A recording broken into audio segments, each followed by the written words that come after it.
మా సమస్య ఏంటంటే మేము 1969లో తెలంగాణ మొదటి తరం తెలంగాణ సమరయోధులు మేము.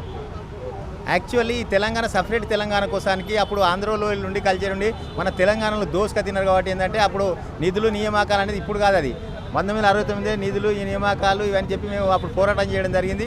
ఆ పోరాటంలో ఏంటంటే మాకు మా పిల్లలకు ఉద్యోగం భవిష్యత్తు అన్నీ మంచిగా ఉండేనే ఉద్దేశంగా మేము అప్పుడు మేము ఎడ్యుకేషన్ చేయడం జరిగింది. ఆ ఎడ్యుకేషన్లో మా పరకాల నుండి ఒక పిల్లవానికి చనిపోవడం కూడా ఫైరింగ్ జరిగింది. ఆ ఫైరింగ్లో పిల్లవాడు చనిపోవడం కూడా జరిగింది.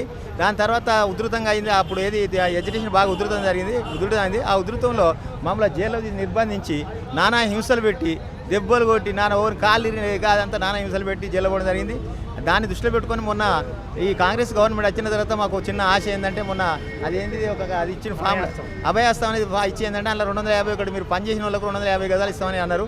250 గదాలు ఇల్లుతో పాటుగా ఏంటంటే మేము ఉద్యోగాలు లేకుండా కానీ మా జీవన వృత్తి తర్వాత ఎవరికైనా మా ఫెసిలిటీస్ తెలంగాణ తెచ్చిందే మేము కాబట్టి ఈ తెలంగాణకు అవి వచ్చింది తెలంగాణ చేస్తారు సొమ్మొక్కని సోకొక్కని అన్నట్టు తెచ్చిందో మేము సంవత్సరం చేసి టీఆర్ఎస్ గవర్నమెంట్ ఎవరు చూసినో లేకలేదు. ఇప్పుడు కాంగ్రెస్ గవర్నమెంట్ వచ్చింది కాబట్టి మాకు కూడా కొంత ఆశ మిగిలింది. దయచేసి దయామయిన ముఖ్యమంత్రి గారు మాకు ఏదో విధంగా మాకు సహాయం చేస్తారని మేము అనుకుంటాను. మీరు కోఆపరేషన్ మీడియా మిత్రులందరికీ కూడా మీరు cooperation thank you very much.